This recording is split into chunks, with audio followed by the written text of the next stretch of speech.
And you see here, I'm waving.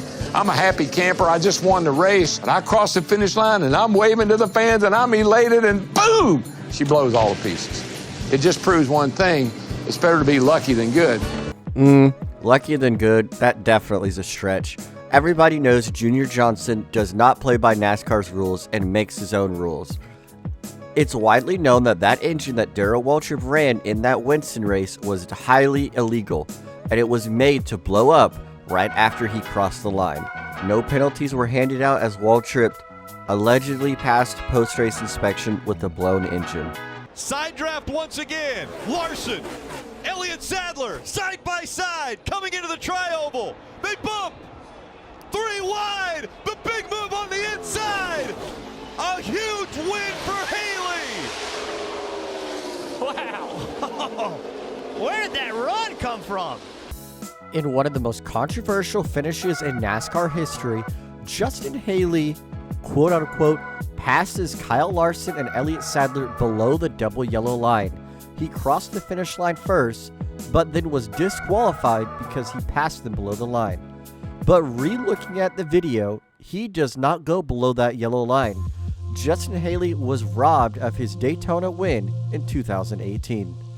There was room between the 1 and the yellow line. Like it didn't really, I don't think it helped him, Junior. Do you? No. I mean, I think there was room. So he could have been right against the 1 and not been below the yellow line. So I don't know. Tough call for NASCAR. Kyle Larson ends up winning. As you see, Haley was trying to celebrate, thinking it was his. The team was coming out there, but the rule is very clear. It is a tough call. I really think that's your natural reaction as a driver to make that move, because he thought that the 1 car was coming down. So he's not looking at the line. It's a natural reaction. The 2020 Talladega Fall Race saw a very controversial finish, again with the double yellow line. I'm sensing a pattern here. Denny Hamlin was pushed, or he drove below the double yellow line to pass the leaders in front of him to take the checkered flag. NASCAR said they saw no wrongdoing in what Hamlin did and gave him the victory.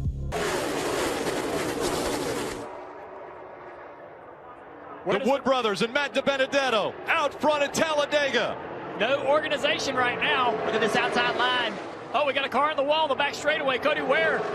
Here comes the 17 and the 24. They're going to try to block. Eric in gets the up into the wall. Now the 24, a big run. He slides. They make more contact. 3 wide as they come out of 4. Hamlin to the inside. Side draft coming from the 24 car. Denny Hamlin. William Byron through the tri-oval coming up to the stripe. And as they go across the stripe, a photo finish. Denny Hamlin gets the nod by 23 one-thousandths of a second. No way. Take another look. We normally think about this yellow line being on the straight, but this is in the corner. He is on the apron of the racetrack. I kind of have to see it from a different perspective to see if the 17 car gave him no choice. But he still continues forward. Even though if the 17 gave him no choice, he still continues forward and passes these 2 cars. I know, but the precedent's been set today that they've been black flagging the car that's forcing, and nothing's happening to the other guy who's on the apron. So if the precedent has been set, you would say that Denny did the same thing that anyone else did that got forced below that line today. He just benefited in this situation.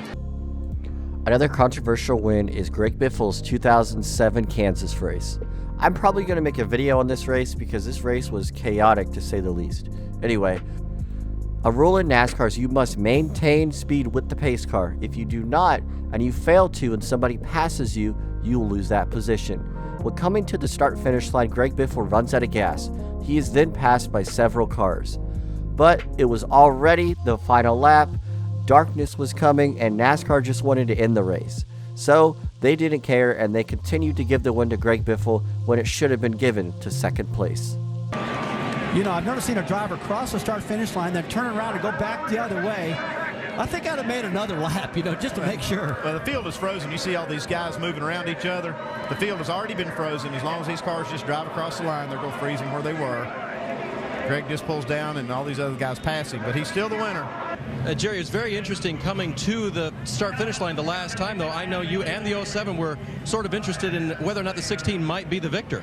Yeah, he was clearly out of gas. I feel terrible for Greg. He's been working so hard to win a race and is up there in position to win it. But if you don't maintain pace car speed, you don't hold your position. And it was clear to everyone that he couldn't do it. If he could have, he would have stayed on the bumper of the pace car to the finish line. So, in my opinion, where he coasted across the finish line relative to the other cars that can maintain pit road speed is where he should finish. What are your thoughts right now? I don't know what to think. I mean, I thought you at least had to finish on your own power across the finish line. I don't know if we were supposed to wait on him or what we were supposed to do, but... Continue off for Richmond, there was a late restart in the 2024 Richmond race that saw Denny Hamlin potentially jump the restart and ended up taking home the checkered flag. But when they restarted the race, Fox didn't even show the full restart with the leaders. The next shot you see is the leaders after the restart zone. It was ultimately shown after the race that Hamlin potentially jumped the restart. In the restart box, well, you see Martin chase him all the way down there with the side draft, trying to hold him at bay so he doesn't get clear. Can you rein him up the racetrack a little bit? Still there, side by side. Still holding tough on the outside, Mark Truex Jr. And I don't know. He jumped the start and then just used me up in turn one. So definitely sucks, but a good solid day and another car capable of winning. So we'll just have to come back next week, try to get him again. Thanks, Martin. Yep. This was Denny Hamlin's second win of the season, and he won in dramatic fashion. Right or wrong, Hamlin took home the checkered flag. This has to be the worst officiated pit road I have ever seen. This is so controversial between Carl Edwards and Casey Mears during the 2006 Charlotte Busch Series race. Casey Mears was exiting pit road, but the red light came on as he exited. He was trying to figure out where they were scored, so was Carl Edwards. It was a huge mess. They even had to red flag the race. That answers that question. Yeah. Hey, Dave. Betty's taking tires now, Dave. He is, but the question is 2 or 4. If they take 2, they can do it very quickly on the fuel because they don't need much. There you see Mears, the 42. He is the race leader, but not at the front of that line. Alan. Well, here's what Carl Edwards can't understand from the cockpit of his race car and what his crew chief Pierre Cattell is trying to get explained to him from down here. If Carl stayed on the racetrack and Casey Mears came down pit road, Casey would have had to have stopped at the end of pit road until the cars on the racetrack filed past him and then joined into the tail of the line. So they want to know how come Casey stopped and was able to get in front of them on the racetrack for this restart. Do you have the answer to that, Alan? No, I'd like somebody to call that one. I mean, that Kyle and Wally, that is how it works. When you come down pit road, you're supposed to fall in at the end of the line of the cars that are on the racetrack, right? That's right, under yellow, yeah. Right, so that's what they can't understand down here is how a guy that pitted gets to line up in front of them when they were on the lead lap when the yellow came out. Yeah, they were a mile and a half behind, but they were on the lead lap, and the pace car did pick up Casey Mears as the leader, so they're trying to figure out how he was able to get past that stoplight at the end of pit road and get in front of them on the racetrack. Is it a stoplight, Alan, or is there a guy down there with a paddle? They had the big red and green light down here, yeah. Okay. So here's Mears. Coming down pit road. And we're looking for that light, and there's that light. See that red light there blinking? That's red. That's red.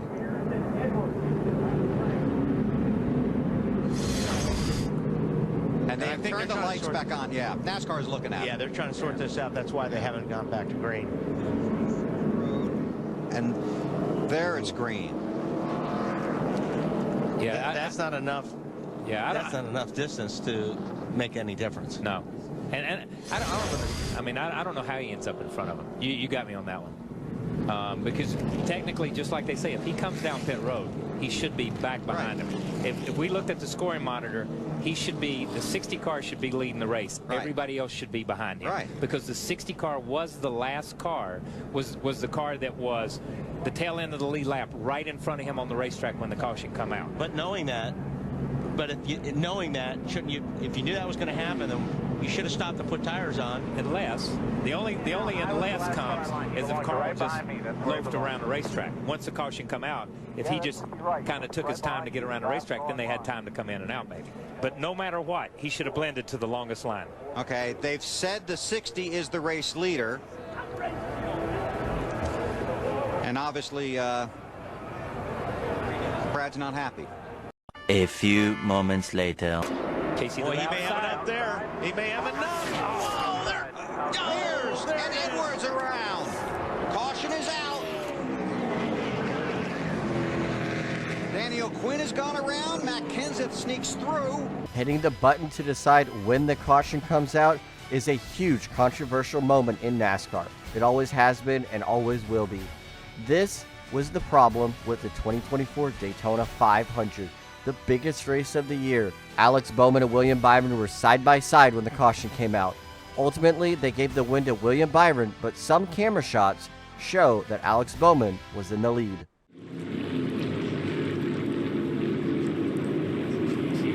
Austin Cindric going for a wild ride here, as did Ross Chastain. You see the light on, you see Bowman ahead of Byron right there, but need to back it up and see this again. And the Daytona 500 race winner will be the 24. We'll need the 24 to the start-finish line. Goes to victory lane. William Byron from Charlotte, North Carolina. Rudy Fugle, his crew chief. Yeah, I was pretty sure William had us, but you're going to let him debate it, right? I think a couple hundred more feet, and obviously we had the run, but just so proud of everybody at Hendrick Motorsports. It's 40 years to the day since they ran their first race, so. In the final stretch, Weatherly is high on the track. Lee Petty in the center, Beauchamp below him.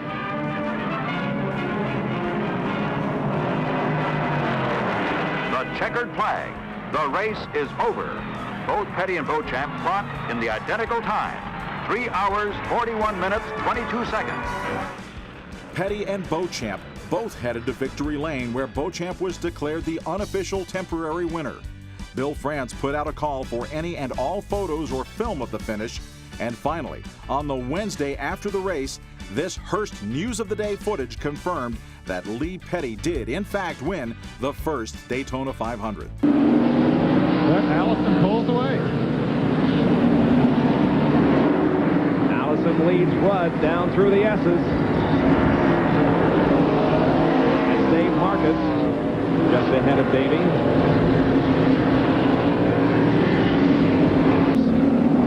And the white flag flies for Ricky Rudd. NASCAR officials apparently talking over this situation. He's headed toward you for the final time, Ned. Dick Baby is not here today. Into turn 7 here in very good shape as the NASCAR officials talk over what they're going to do. Davey Allison's crew looks on. Davy's not too far behind him, too far behind him to catch him before they get back unless Rudd has a problem. But I'll tell you what, that's not a happy bunch of campers we just saw in that tied pit. I don't know what's going on down there, but they didn't look like they were jumping up and down with joy, Ned.